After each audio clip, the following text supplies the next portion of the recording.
Bismillah, assalamualaikum warahmatullahi wabarakatuh. Ya, baik, pada video kali ini kita nggak bakal ngebahas tentang Cisco or even Crotik. Jadi di kesempatan kali ini, di video kali ini kita akan membahas tentang AWS Academy. Jadi saya akan membagikan pengertian-pengertian saya saat belajar di course milik AWS Academy. Jadi kita mulai dari modul 1 dulu, ikhtisar konsep cloud atau pengantar komputasi cloud. Jadi itu kayak awalan banget lah pengertian cloud itu gimana atau segala macam lah kayak begitu kan. Nah, saya bakal jelasin di sini. Jadi kita mulai ya. Jadi apa itu komputasi cloud? Apakah kalian bisa menjawabnya? Jadi definisi komputasi cloud adalah ini. Komputasi cloud adalah pengiriman sesuai permintaan untuk daya komputasi, basis data, penyimpanan, aplikasi, dan sumber daya IT melalui internet dengan harga sesuai pemakaian atau PSU-Go. Sumber daya ini berjalan pada server komputer yang terletak di pusat data yang besar di lokasi yang berbeda di seluruh dunia. Dan saat kalian menggunakan penyediaan layanan cloud seperti AWS, penyediaan layanan itu akan memiliki komputer yang Anda gunakan. Sumber daya ini dapat digunakan bersama seperti blok bangunan untuk membangun solusi yang membantu memenuhi tujuan bisnis dan memenuhi persyaratan teknologi. Kita lanjut. Infrastruktur sebagai perangkat lunak. Infrastruktur as a software. Jadi apa sih itu infrastruktur as a software? Komputasi cloud bakal memungkinkan kalian berhenti menganggap infrastruktur kalian sebagai perangkat keras dan sebaliknya menggunakannya sebagai perangkat lunak. Jadi kayak gini ya, komputasi cloud mungkin udah berhenti menganggap ya kalian bakal berhentilah menganggap perangkat keras tuh infrastruktur kalian tuh perangkat keras. Kalian sekarang bisa menggunakan infrastruktur dengan perangkat lunak. Jadi lanjut lagi, model komputasi tradisional. Jadi tuh dalam model komputasi tradisional, infrastruktur dianggap sebagai perangkat keras. Solusi perangkat keras itu bersifat fisik yang berarti mereka memerlukan ruang staf, keamanan fisik, perencanaan, dan biaya modal. Selain investasi muka yang signifikan, aspek penghalang lain dari komputasi tradisional adalah siklus pengadaan perangkat keras yang lama, termasuk perolehan, penyediaan, dan pemeliharaan infrastruktur on-premise. Dengan solusi perangkat keras, Anda harus bertanya apakah kapasitas super dayanya cukup atau penyimpanannya memadai untuk memenuhi kebutuhan kalian. Dan kalian menyediakan kapasitas menebak puncak maksimal teoretis. Jika proses puncak Anda tidak terpenuhi, Anda membayar sumber daya mahal yang tidak efektif. Dan jika kalian membeli orasi secara maksimum Anda dan tidak memiliki kapasitas memadai untuk memenuhi kebutuhan Anda atau kalian, dan jika kebutuhan kalian berubah, gimana? Kalian harus meluangkan waktu, tenaga, dan uang yang diperlukan untuk mengimplementasikan solusi yang baru.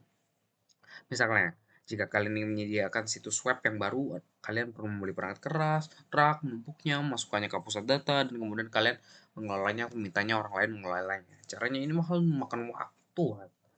Dan bagaimana dengan model komputasi cloud ya?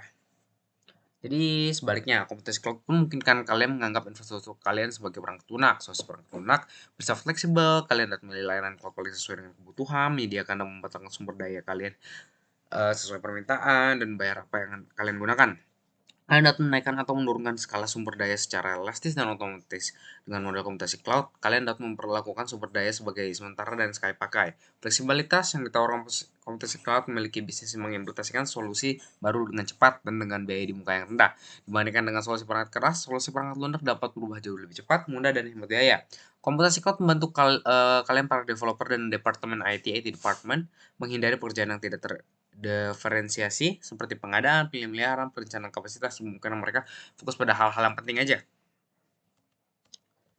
Uh, Seiring dengan semakin populernya komputasi cloud, beberapa model dan strategi deployment yang berbeda telah muncul untuk membantu memenuhi kebutuhan spesifik dari beragam pengguna. Setiap jenis layanan cloud dan metode deployment memberi kalian sebagai tingkat kontrol, fleksibilitas, dan manajemen memahami perbedaan antara model layanan cloud, strategi deployment, dan membantu kalian menentukan rangkaian layanan yang tepat untuk kebutuhan kalian.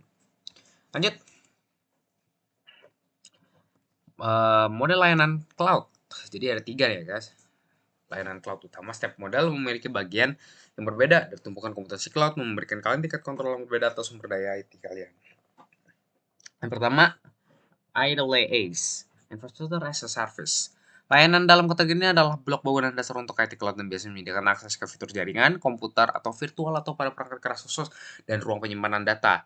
IaaS memberikan tingkat fleksibilitas dan kontrol pengelolaan tertinggi atas sumber daya IT kalian.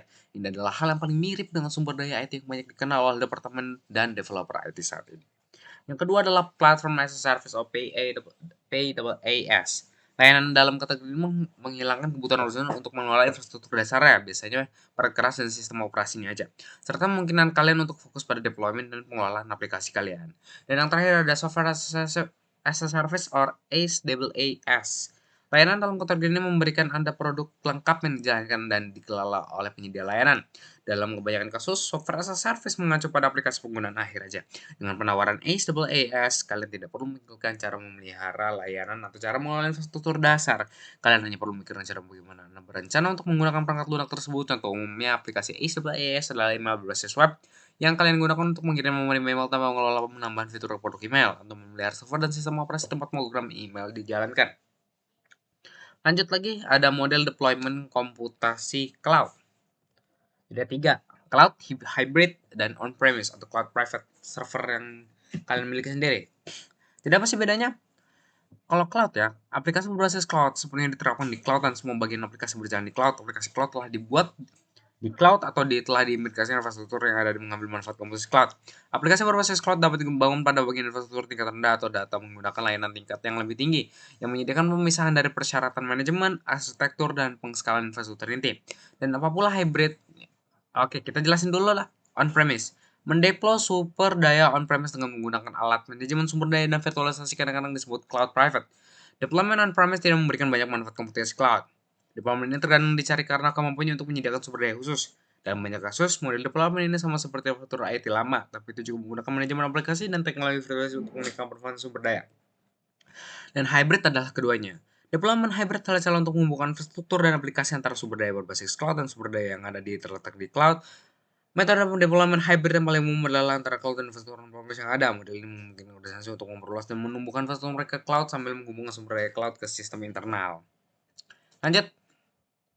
Ini maybe it will be the last for the explanation of this video, adalah kesamaan antara AWS dan IT tradisional.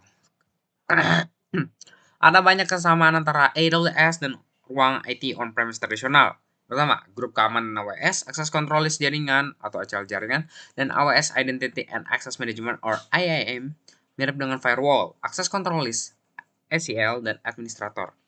Yang kedua ada Elastic Cloud Balancing and Amazon Virtual Private Cloud VPC mirip dengan pre-root, pipeline jaringan, dan switch. Yang ketiga ada Amazon Machine Image or AMI dan Instance Amazon Elastic Compute Cloud or EC2 mirip dengan server on-premise. Dan yang terakhir ada Amazon Elastic Block Store, EBS, EFS, File System, Amazon Simple Storage Service, AS3, dan Amazon Relational Database Service or RDS mirip dengan penyimpanan terpasang langsung, DAS.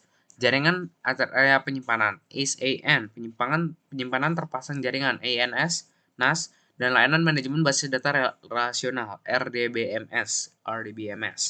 Dengan layanan fitur AWS, Anda dapat melakukan hampir semua hal yang Anda lakukan dengan pusat data tradisional. Jadi poin pentingnya ada apa aja? Pertama, komputasi cloud adalah pengiriman sumber daya IT sesuai permintaan melalui internet dengan harga bayar sesuai pemakaian. Komputasi cloud memungkinkan Anda untuk memikirkan dan menggunakan infrastruktur Anda sebagai perangkat lunak. Ada 3 model layanan cloud, IaaS, PaaS, dan SaaS. Dan yang keempat ada 3 model deployment cloud, cloud hybrid, cloud on-premise, atau cloud private. Dan yang terakhir ada hampir semua yang bisa Anda implementasikan dengan IT tradisional bisa juga diimplementasikan sebagai layanan komputasi di AWS Cloud. Jadi itu jatuhnya saya kayak promosi sih. Jadi mungkin segitu aja. Sekian, assalamualaikum warahmatullahi wabarakatuh.